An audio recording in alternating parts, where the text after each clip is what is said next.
Et moi, ça fait 15 ans que je suis là. 15 ans. Et souvent, les gens me demandent si maintenant, est-ce que je rêve en français? Parce qu'apparemment, ça, c'est la preuve qu'on est complètement bilingue. Mais non, je rêve toujours en anglais. Mais maintenant, je cauchemar en français. Ouais.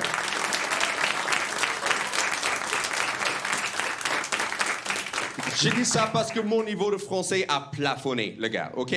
Mon travail sur la langue française aujourd'hui, c'est pas sur comment améliorer mon niveau, c'est plus sur comment accepter le fait que je vais parler comme un touriste allemand pour le reste de ma vie, OK?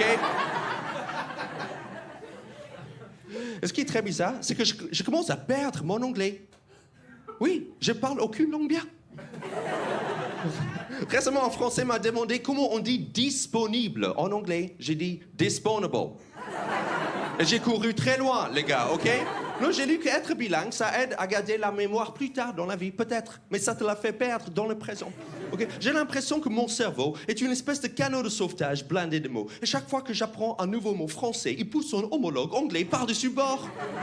Par exemple, le jour où j'ai appris le mot pamplemousse, le mot grapefruit est tombé dans mon inconscient. Je voudrais sauver les mots anglais, mais les autres mots me retiennent. Ils disent « Non, Sébastien, on peut pas sauver tout le monde. » Et en plus, pamplemousse est bien plus marrant à prononcer que grapefruit.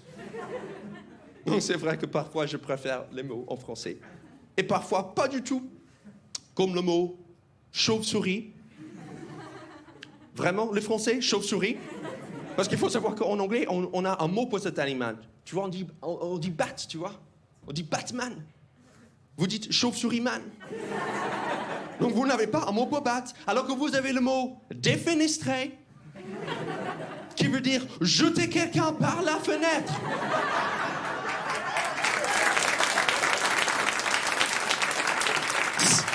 C'est arrivé tellement en France cet acte que vous dites il faut un mot pour ça quand même.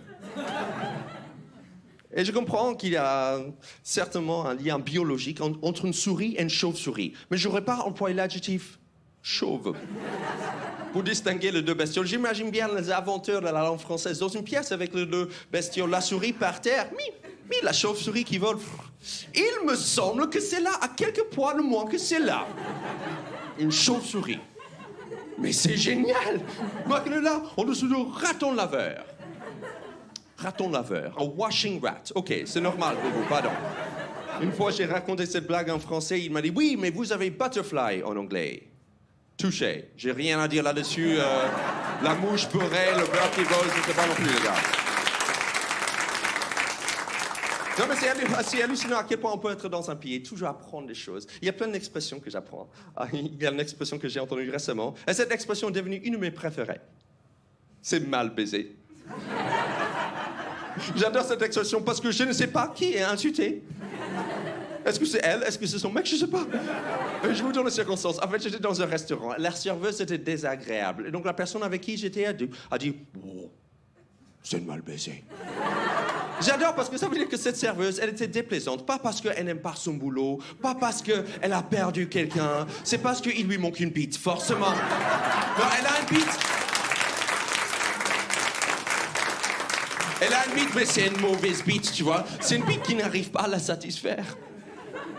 Et ce que j'aime le plus, c'est que c'est ma femme qui l'a dit. Donc ça veut dire qu'elle est bien baisée. Voilà, ça c'est ma conclusion.